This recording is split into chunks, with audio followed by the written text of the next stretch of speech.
right, hey everyone, Paul C. Torina here to talk to you today about our priming and practice morning process. And I'm so thankful to be sitting outside. I love being out in the open. It just feels great. The weather's finally shifting and we have some daylight, so some good shooting, lighting and environment and atmosphere, and I just love it out here. So our morning process is profoundly powerful over the long term if you just commit to this short, brief period of time every morning, most days. I would say have a goal to do it every day. And we're very thankful for the recent awareness and mainstream buy-in for meditation and mindfulness. But I feel like a lot of people get caught up in feeling like they have to be doing it all the time, and it adds to the stress of trying to do it all the time, and it defeats the purpose of it. So our goal is to keep this very simple and elegant and clean and doable, and understand that if I can just make myself commit to this short period of time every morning, then the benefits are going to impact every aspect of my life, and I naturally become more mindful, and all kinds of great things start to shift and change. And so the reason that we call it priming in practice is, number one, we're priming ourselves for an amazing day. So most people out there get up in the morning, and from the time they get up to the time they go to bed, they're just going. They're reactionary. They're thinking about the next thing they have to do, getting the kids ready, getting to work on time, the next meeting, the next task, the next to do, whatever it is, or they're stressing or fretting over something that happened in the past and going over things in their mind about like an argument or a conversation or a text message or a Facebook post or whatever. But the point is, from the time we get up to the time we go to bed, most of us are completely reactionary, and we don't sit and think about what we want for our day. And so the reason we call it priming is we're priming ourselves for a good day. We're taking a little bit of time for ourselves every morning to deliberately precipitate our intention on the rest of the day. And what we're going to find is that the days that we do this, usually the days are going to turn out just a little bit better, and we'll notice that the days we don't, the days feel just a little bit different. Now, the real benefits of this priming and practice process come over the long term, just like when you work out. Like if I work out for a day, an hour in a day, I get some immediate benefit because I feel good from it, but the real benefits come from the long-term consistent implementation of it, and it's the same thing with this. So we call it practice because we're practicing for everyday life. And again, if I can commit to this short period of time every morning, I'm priming myself for a great day. I'm thinking about what I want for the day. I'm precipitating my intention on the day. And I'm also giving myself some practice so that for the rest of the day, whether I really choose to or not, like I'm already being more mindful and present. And I think you'll understand more about what we mean with that as we go through this process, okay? So, and again, I want to reiterate that this is meant to be simple and elegant and to be implementable in a modern lifestyle. That's what this is all about. We all have chaotic lives. We all have chaotic life situations. And so we want to make this work in a modern lifestyle. But if we can commit to this brief period of time every morning, I promise you the rest of your life will change dramatically over the long term. So it's beneficial to understand the difference between my conscious mind and unconscious mind, because ideally what we want to do is we want to have an impact on the unconscious mind. And unconscious mind, by the way, can go by other terms. You can think higher self, you can think maybe spirit or universal intelligence, but we like to use the term unconscious mind because it's part of us, right? And so my conscious mind is like the tip of the iceberg. It is where we do our choice making, our decision making, we do most of our thinking. It's probably the part of the mind that most of us associate ourselves with the most. Okay, so if I was working on a computer, then the conscious mind would be the open application, like my Word document or my email system or something. The unconscious mind is below the surface. It is all the stuff that's happening that we don't see or realize all the time. We can consciously make ourselves aware of it briefly, but for the most part, it's this big, massive support system that's always going on. So if I was looking at a computer, it would be like the operating system in the background that is facilitating my conscious experience.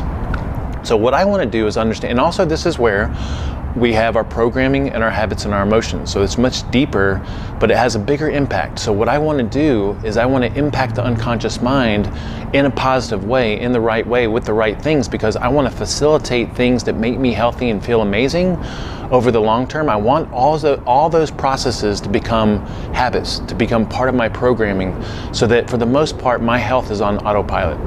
So most of the things that I do on a daily basis to feel amazing, it's just a part of who I am. I've done it for so long. There was a time in the beginning that I had to force myself to do certain things, and then over time it became habit. I reprogrammed myself. And even when I go through new experiments and new phases of things as I'm learning and experimenting and trying to bring this information to all of you, I go through a period of making myself do certain things, and then the things that I resonate with, it becomes a part of my habit, my programming, and that's what I like to share with other people. So that's why we want to understand how the unconscious mind works. So we have what we call prime directives of the unconscious mind. You can also think properties of the unconscious mind. Prime directives sound like something out of Star Trek, but properties of the unconscious mind. So number one, the unconscious mind runs the body. So I can consciously make myself breathe for a little bit, but then that process becomes unconscious. I don't consciously think about my heartbeat or my intercellular communication, my system communication, my digestive processes. Like, there's a lot of stuff going on inside of me that I don't control consciously. My unconscious mind controls that. The unconscious mind preserves the body. And so if I give it the right inputs, this is just fascinating to me. If I eat real food the right way, and if I get sun every day, and I sleep well, and I mitigate my stress, and I do all these things that are necessary for health, there's something that understands what to do with those right inputs to facilitate good health. And it also understands that when I give it the wrong inputs, it moves me in a state of disease. So it preserves the body. The unconscious mind is very symbolic, and we like to use this to our advantage, meaning that pictures and envisioning and saying things to myself and self-talk are very, very important, because the more that I can visualize things and see things and say things the way that I want, the more my unconscious mind tries to move me in that direction. And lucky numbers are great, lucky colors, lucky situations. I feel like rituals and routines are great because it's symbolic to the unconscious mind. Gratitude is a great thing. When I think about someone I'm grateful for, I can imagine sending them well-being, across the universe or something like that. And it doesn't really matter if I believe that that's happening or not. It's symbolic to the unconscious mind, which means that it changes the way that I interact with that person. So symbolism is extremely important. Understand that visualization, seeing, feeling, saying, self-talk, all those things have a positive impact on the unconscious mind. It listens to everything. So even if I'm not consciously paying attention to something, it's getting into my system. So if I'm always listening to some kind of a music or a radio station, I'm not consciously paying attention to it. Before I know it, I can sing the words to songs that I've never really paid attention to. That's because the unconscious mind is always listening. So we need to be aware of the situations that we put ourselves in and understand that toxic news, toxic gossip, toxic commercials, all those things are getting into my system even if I'm not consciously paying attention to it. So we want to be aware of those things going in the background and try to remove ourselves from those kinds of situations as much as possible. The unconscious mind works on the principle of least effort. This is extremely powerful and beautiful. So all I have to do is get clear on what it is that I want. I don't have to figure out the how. In fact, the how, you'll never be able to figure it out. I think about where I am now with any aspect of my life, and there's no way I could have planned the path to get here. So what we want to do is be clear on what it is that we want. We do want to take some action steps towards it, but we want to understand that the path unfolds as I start to move forward, and sometimes my goals start to shift as I move forward. So my conscious mind thinks very, very linearly, so if I have a goal, my conscious mind would say, well, to get there, I have to first do this, and then I have to do this, I have to have this much money, this kind of connections, this is not going to happen, and it can be very defeating. So the conscious mind, I would say, is very primal and protective, but it can be defeating. So unconscious mind, I see and picture what it is that I want. I have no idea how I'm going to get there, but I know that that's what I want. These are the first steps I think I need to take, and then the path starts to unfold as time happens. And then what happens is my unconscious mind changes my filters and the things that I let into my experience to support the things that I see on a regular basis. That's the magic of it, right? This happens at an unconscious level. And it seems like, when I have synchronicities and coincidences that start to pop up that move me in the direction of the things that I want, it's like it's proof that the unconscious mind is working in the background. All right, the unconscious mind takes everything personally. So very similar to the things that we were talking about with always listening. If it takes everything personally, that means that negative talk, even if it's directed at something or someone else, is going to be negative talk against myself. There's a tightness and a stress that comes along with it. And test this out now going forward. Just pay attention if you ever get into a gossip situation, talking about someone else or something else, or talking about some news, or some of the horrific things that we see and hear all the time on radio and in conversations. There's a stress that comes with it. There's a tightness. So even if something is directed at something or someone else, the unconscious mind just picks up on the negativity of it and it takes it all personally.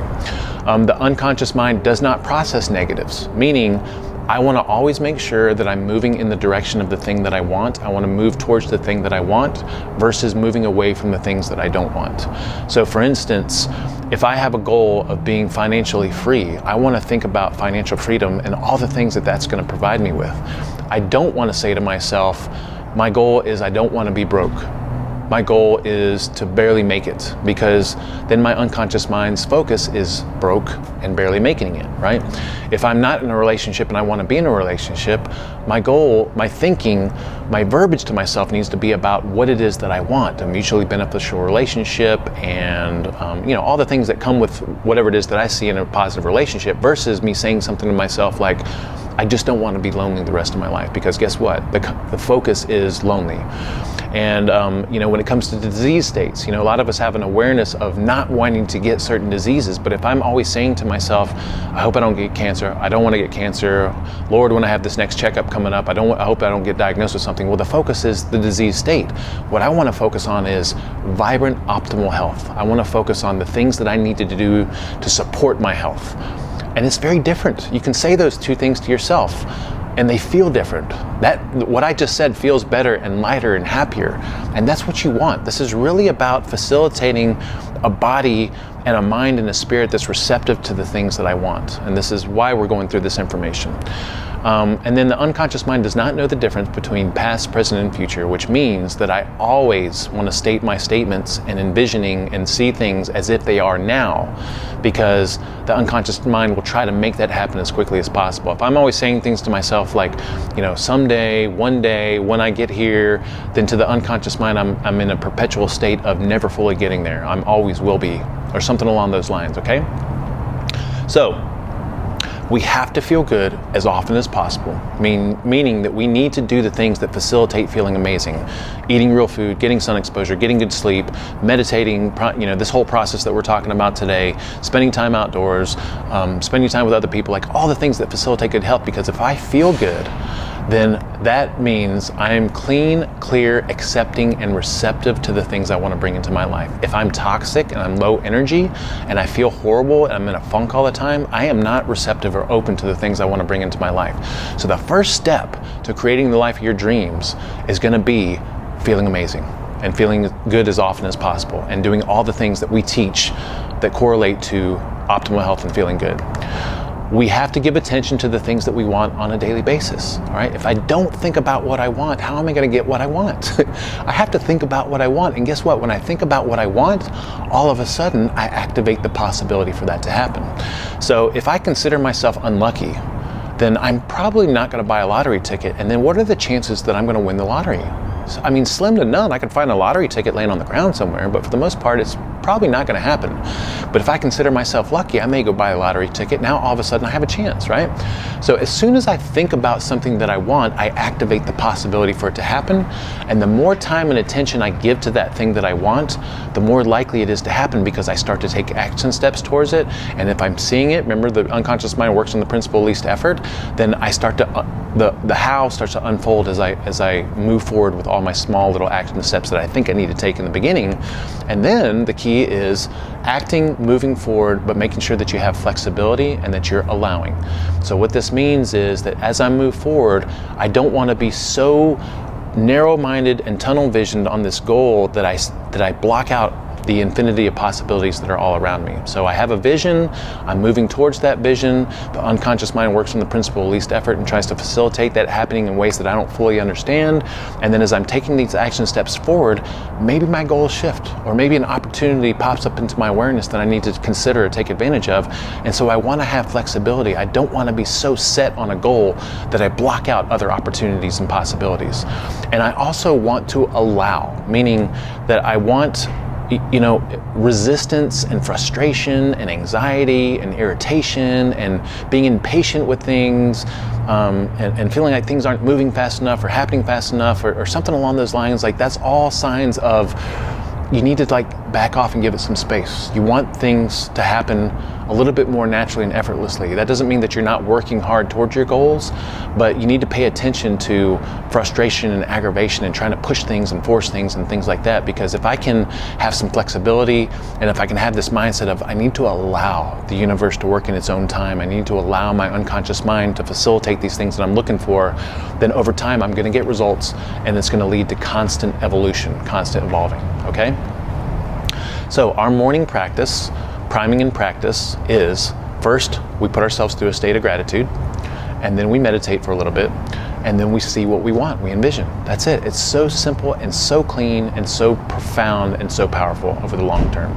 So when I first sit down to do gratitude, I just think about things I'm grateful for. And you can do that in any number of ways. I would say start with yourself, give great gratitude for everything that you can think about with yourself, and then start to branch out and think about other people that are really close to you, and family members, and maybe children and pets and situations and circumstances, and just let that kind of spiral out naturally. And what you'll notice is you'll have different things pop into your awareness on different days. You know, most days you're going to have a very consistent thought process around things you're grateful for, and then most days you'll also have some random things pop in your mind. And guess what?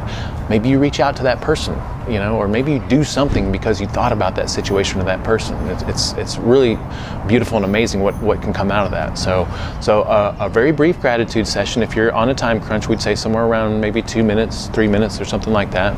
And then you want to sit and meditate for a little bit. And we'll talk about meditation in some future videos.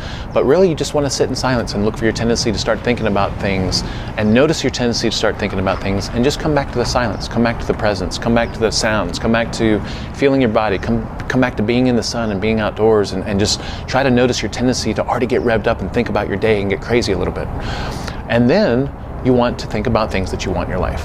Now, ideally, you'd have statements all written out, you know, that you can actually read through, that would cue you through all your different life areas and categories. Because again, the more that I can see and picture what it is that I want in my life, the more likely I am to bring that into my life, because I'm going to start moving in that direction. Principle least effort, things start to unfold and open up, and it just happens in a really magical way. Okay? So again, to make things really simple, you have a morning process, you block out 15 minutes, you sit down, do a little bit of gratitude, sit in silence for a little bit. You're going to learn how to meditate with us, and then you want to think about what you want. You want to see what you want. And when you see what you want, and then you end your session, you're ending on excellence. That's the last thing the unconscious mind remembers about your session. And so in the background, it's working on that last thing that you saw. It's really, really a beautiful process. So when you do your priming and practice session, make sure that you block out 15 to 20 minutes. Like, just block it out every morning. Give yourself that time, because you deserve that time. This is your chance to precipitate your intention and your calmness and your envisioning on the day, right? Make this your special time, set it aside just for you, and make sure that you do it every day, weekdays, weekends, vacations, even if you're traveling or at somebody else's place or anything, it doesn't matter. This is your time. You have to do this every day. You have to cultivate this habit. Put yourself through gratitude, thinking about things that you're grateful for, sit in silence for a little bit, and then read through any envisioning statements you have, or at a minimum, just think about the things that you want. Now, you want your session area to be somewhat ritualistic and to feel good. So I like sitting outside like this because it feels open, it's beautiful, it's nice. If it was cold out here, I could bundle up, you know, with a beanie and some jackets and stuff. But I like being outside because I have a chance to get some sun exposure, I have a chance to ground and touch the earth, and it just feels open and nice. okay? Now you can do this anywhere, anytime. You can do it sitting in a car, you can do it on a bus, you can do it on a train, you can do it at the office. So I think getting it done is gonna be the most important thing, but ideally you'd be sitting outside, and ideally you're gonna make this a very ritualistic, comfortable place that feels really good to you and unique to you. So most mornings I'm gonna do my workout and then I'll walk around and either meditate or do my priming and practice process at the park, or sometimes I'll do it right here in the open, okay? All right, so a couple of things to help you along your path. We have a PDF that outlines our priming and practice process, and we also have detailed information on the power of gratitude and how to create envisioning statements properly based on all the information we talked about with the unconscious mind, and then a little bit of information about meditation. And then we'd also make sure to pay attention to all our future videos and instructions, because we go into detail about all that different stuff, all right? So this is a PDF that we can offer you, and then also if you're in the SHT, the Superhuman Transformation, this should be a part of your guide. Okay. Now, something that I've found very, very useful that I've been experimenting with for a significant period of time now is this little journaling process that I do before I start my gratitude, meditation, and envisioning. So we want to keep this really simple, okay? So remember, when we sit down, that 15-20 minutes, gratitude, meditate, envision. But I like to do this little journaling process just before, and I wanted to share this with you, okay? So I'll break out my journal, and you can break out a blank sheet of paper, and at the top of the first page, I'm going to write down what's on my mind. And so what I mean by that is I want to get down on paper the things that are weighing on me right now. What are the big things that are messing with me, that are causing me some stress or anxiety, or that I feel like I need to deal with or need to resolve or something like that? And it's one of the few situations that we say it's okay to acknowledge something that's relatively, causing you some anxiousness or is kind of somewhat negative. But I think it's beneficial to get that off the unconscious mind and down on paper, and then it feels good to acknowledge those things. All right, then the second thing we want to do is write out the main things we're grateful for in this moment. What do I feel really grateful for, and write those things down. Then the third thing is I want to think about, what do I want for my day-to-day? This is not my little grocery shopping to-do list. This is like, what do I want for today? What are the big things I have happening? I have a client meeting, I have a presentation, I have a family get-together. How do I want to be? How do I want to see myself? How do I want to carry myself? How do I want others to see me? Put some thought into that, right?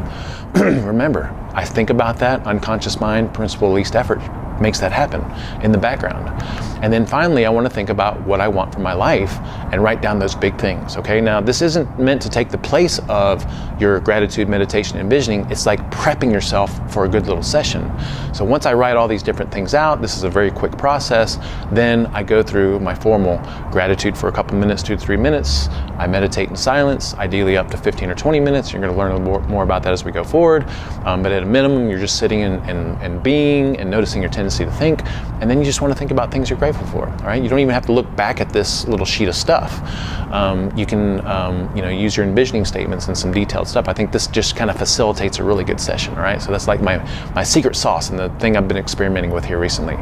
Also, you can write down a list of things that you have to get done today, like a priority to-do list, and that might be beneficial to do just before you start your session, okay? Now, during the session, you definitely don't want to be thinking about any of this, because you want to think about gratitude, you want to think about, or not think about, but you want to meditate, you want to sit in silence, and then you want to do your envisioning, okay?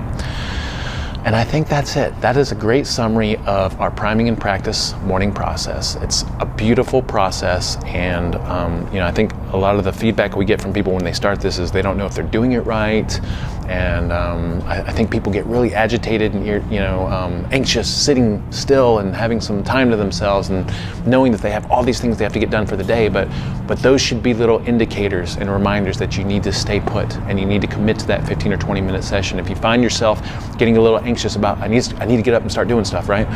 That is your reminder bell to stay present. Go through this process, commit to it every single day. Doesn't have to be right when you wake up. It can be a little bit later in the morning, but you want to try to do that before the craziness of the day starts, so that you can precipitate your intention on the day and your calmness and all the things that you want. If you can't, for some reason, get it done in the morning and you have to do it at lunchtime or on a break or sitting in your car, just doing it's going to be beneficial, but ideally sometime in the morning. Like I mentioned before, I'll get up, I'll come to the gym, I'll do my workout at 5 a.m., and then I'll do a little walk, listen to some podcasts, and then sit down at the park or here and go through my process, and that's usually around 7:30 in the morning, okay? I know this is beneficial. Give us feedback, give us questions. We care about you guys so much. Thank you so much for tuning in.